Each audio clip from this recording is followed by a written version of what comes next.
Bu hovlimiz 3-4 kunga qolmay sotilib ketsa kerak. Chunki narxi zo'r, yanada o'tib beradigan joylari bor ekan. 4 sotuvli 5 ta xonadan iborat bo'lgan chiroyli xonadon.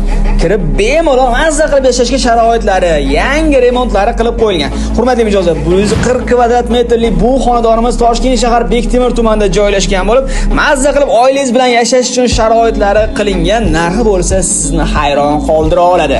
Musaffo mahallasi Bektemir postidan o'tganda o'ng tomondagi mahallada joylashgan. Kattagina hovlilari, zeleniy zonalari, mana shunday besetkalarigacha qilingan. Havas qilganlar bormi? Bitta videoga like bosib qo'yinglar. Binochiga kirishimiz bilan mana shunaqa koridor qismimiz bizni kutib oladi. Hovliga qaragan oynalari qilingan va har bir xonaga mana shu koridor orqali o'tiladi. Chap tomondagi birinchi xonani mehmonxona sifatida foydalansanglar bo'ladi. Skromniy remont, ko'chaga qaragan oynalar qilingan, kattagina razmerlarga ega, bemalol mazza qilib oila davrasida, qarindosh urug'lar davrasida o'tirsanglar bo'ladi.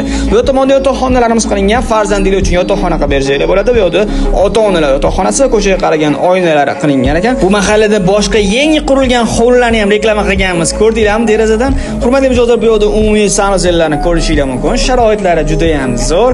Egalar tomonidan reklama qilyapmiz. Eng zo'r shundaki, egalarga telefon qilsanglar 1-2 so'mga qaramay narxlarni cho'tki qilib berishadi. To'g'ridan-to'g'ri hech qanaqa realtorlar bo'lmaydi. Bu tomonda oshxonamiz qilingan ekan. Bu yerda choy ichib o'tiradigan alohida o'zining xonasi ham bor. Hovlisiga qaragan kattagina oynalari, ya'ni yorug'gina, chiroylikgina xonalari. Bu yerda ham sanuzellari bor ekan. Sanuzelga hovlidan alohida eshiklari ham qilingan. Ichkarida bo'lsa, ichki unitazlari bilan, bu yerda dushlari bilan kattagina hojatxonalari bor ekan. Hurmatli mijozlar, endi oshxonasiga qaytganimizda o'ng tomonda bitta yotoqxonani ham ko'rishingiz mumkin. Buni ham hovlisiga qaragan oynalari bor. Uyimiz 117 mingga baholanyapti. Arzsa plyus, arzimasa minus qoldiringlar.